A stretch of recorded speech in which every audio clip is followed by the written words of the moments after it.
too long ago, I was invited to a picnic, a typical picnic in suburbia. The host had the full apron on. He had the spatula. He's flipping burgers. We're all having fun, having adult beverages. And we slipped over and took a peek in his garage.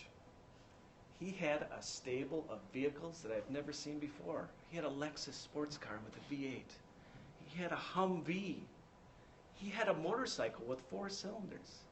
And he proudly proclaimed, I have more cylinders, more wheels in my garage than anybody else in this neighborhood.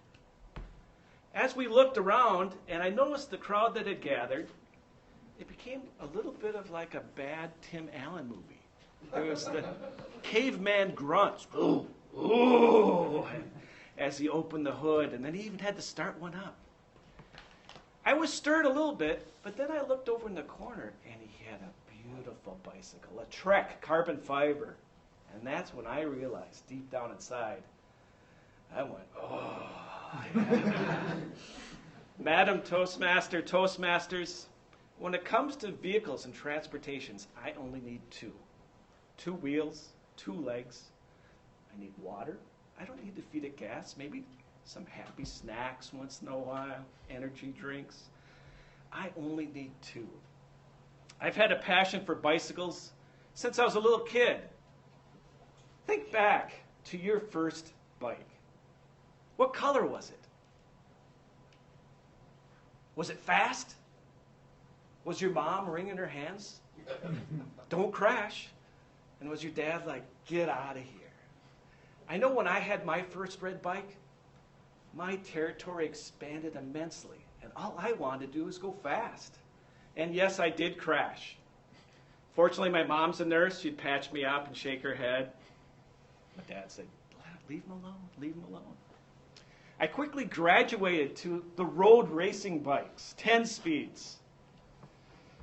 And man, did they go fast. A good friend of mine in junior high school had the identical bike. And in the summers, we would race one another. We'd race one another at the Dairy Queen downtown. And it was always a race.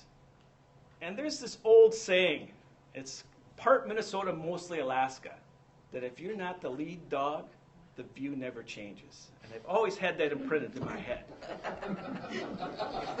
I would always try to get in front of him. And soon I would tire, and then he would pass me.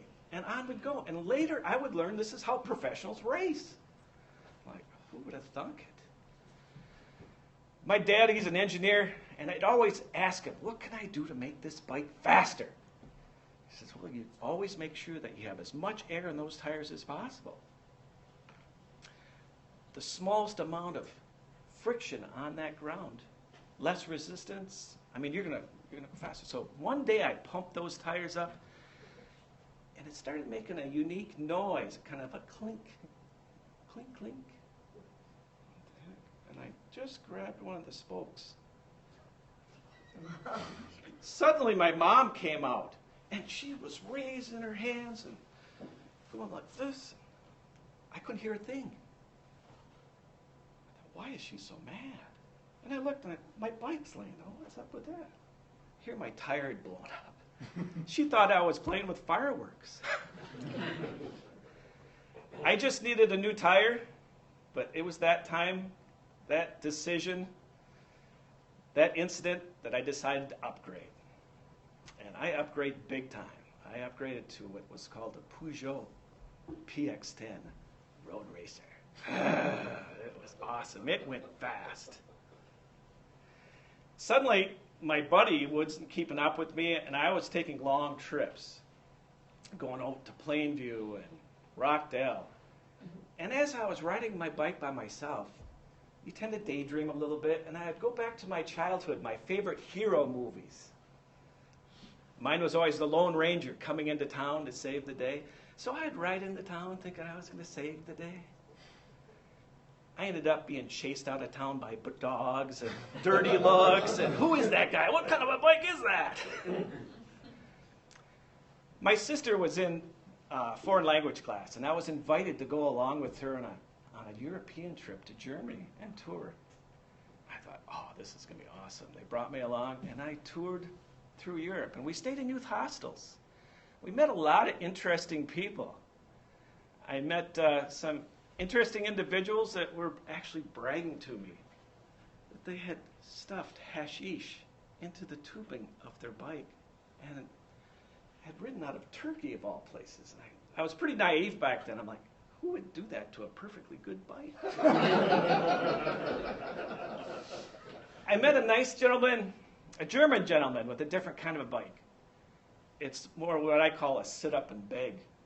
He wasn't aerodynamic like ours. He had big leather saddlebags. My teacher one time let me and Ulrich ride off ahead of the group. And we got so far, I was afraid we might get lost. So I said, Uli, maybe we should just wait for the other group to keep up. Well, okay. You want a drink? I'm like, sure. Out of this saddlebag, he brings a bottle of gin, tonic, slices of lemon. We're having a nice little cocktail as the group comes up. The teacher comes up to us and says, Jeff, what are you doing? How many of those have you had? I said, 2. I only need 2.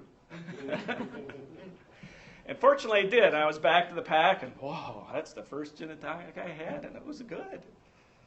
I had a few of those on that German trip, and I stayed in contact with Ulrich. He was a heck of a nice guy, taught me some soccer tricks.